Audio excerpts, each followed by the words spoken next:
It's Friday, April 22nd, 2022, and time for Stefanie Drysdale's weekly cybersecurity recap.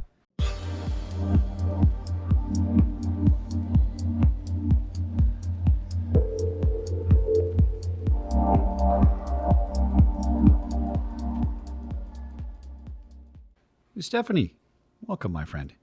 Thank you, Chuck. How are you? I'm doing well. How are you doing? Are you off to any other conferences this year? Yes, a whole bunch.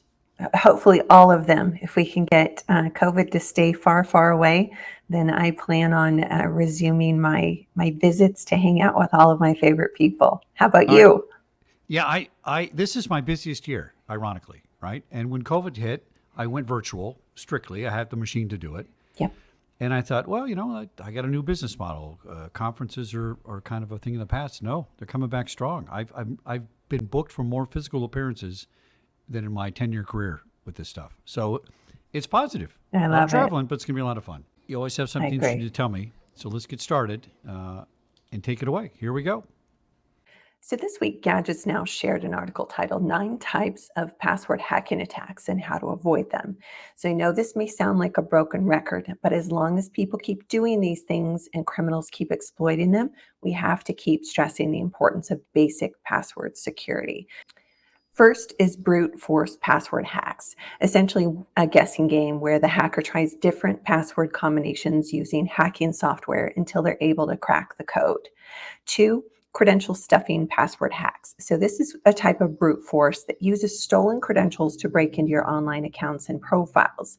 The dark web has plenty of lists of compromised passwords for cyber criminals to use to carry out their credential stuffing schemes and exploit data.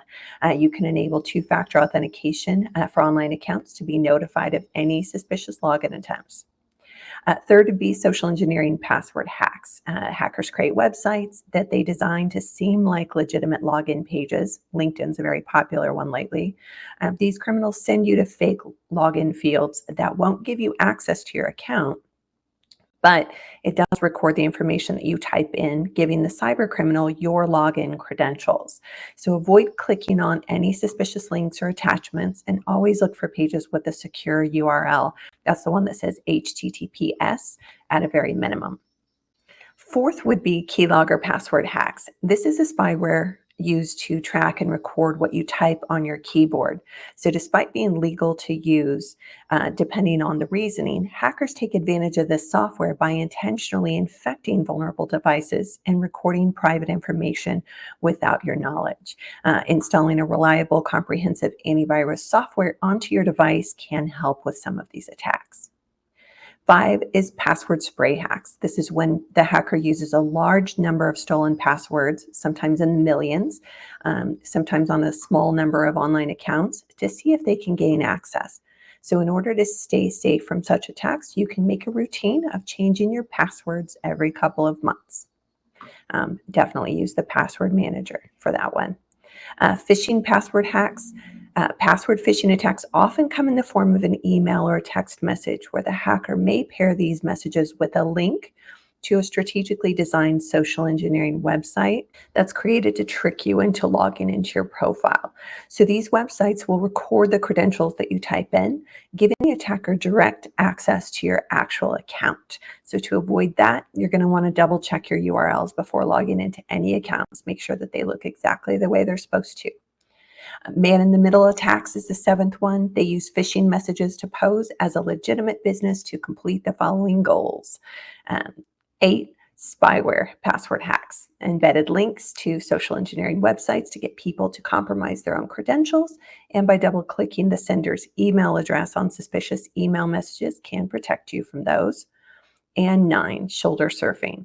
One way hackers can get their hands on your passwords is by just looking over your shoulder in public as you type.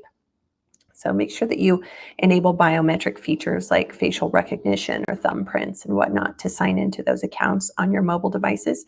And if you're logging into an account in a public place, make sure that you don't have anyone who can look over your shoulder and watch that. FBI.gov shared FBI Portland warns of increase in sextortion schemes targeting teenage boys. And the FBI Portland field office is warning parents, caregivers, and teens an increase in sextortion crimes across the country. FBI is receiving an increasing number of reports of adults posing as young girls, coercing teenage boys through social media to produce sexual images and videos, then extorting money from them. The FBI provides the following tips to protect you and your kids online.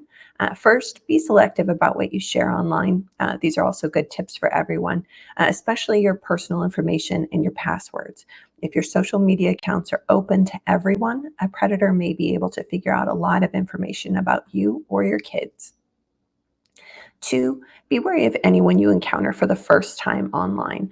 Block or ignore messages from strangers, and sometimes be mindful of duplicate accounts that look like your friends or family, but is a second account that may not be them. Third would be aware that people can pretend to be anything online. Videos and photos are not proof that a person is who they claim to be. 4, be suspicious if you meet someone in a game or on an app or they ask you to start talking to them on a different platform.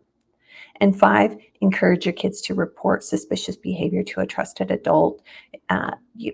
Make sure they understand that getting in trouble is not something they need to worry about in that situation, that being safe is the most important thing to you. So if you believe you or someone you know is the victim of sextortion, contact your local FBI field office. FBI.gov has that, or the FBI's Internet Crime Complaint Center, or IC3. Also, the National Center for Missing and Exploited Children can help out. 2, don't delete anything before law enforcement has a chance to review it. And 3, tell law enforcement everything about the encounters that you had online. I know it may be embarrassing, but it's definitely necessary to protect yourself and find the person responsible. And in case you missed it, Professor Mary Aiken shared conceptualizing cybercrime, definitions, typologies, and taxonomies. With cybercrime becoming ever more pervasive and yet still lacking consensus around what constitutes a cybercrime, beginning with the variability in terminology and the lack of consistency in cybercrime legislation across jurisdictions. In this review, using a structured literature review methodologies, the key cybercrime definitions, typologies, and taxonomies were identified across a range of academic and non-academic sources. The findings of the review were then consolidated and presented in the form of a new classified framework to understand cybercrime and cyberdeviance. Existing definitions, typologies, and taxonomies were evaluated, and key challenges were identified. And while conceptualizing cybercrime will still likely remain a challenge, the review does provide recommendations for future work to advance toward a universal understanding of cybercrime, as well as robust and comprehensive classification system. And from my perspective, in debriefing so many executives, high net worth and ultra high net worth individuals on how their digital presence can be weaponized, the table was a really harsh reminder of the multitude of ways that threats can manifest, both online and in the physical world, personally and professionally, individually and collectively. Targeting people, devices, companies, reputations, finances, and any other target that can be used for the attacker's benefit. Please reach out if you have any questions at all on executive digital protection. Really, really important topic. And if it's one that you haven't had yet, I strongly urge you to begin that conversation. And that's what I have for you all this week. I hope everyone is staying dry and hopefully inching closer toward warm weather and resume to travel. So if you guys are going to any of these conferences that Chuck and I were talking about, feel free to comment them below. We would love to see you. I know that both of us will be kind of, flying around the country and shaking hands and kissing babies. So have a great weekend, and I look forward to seeing you all next Friday.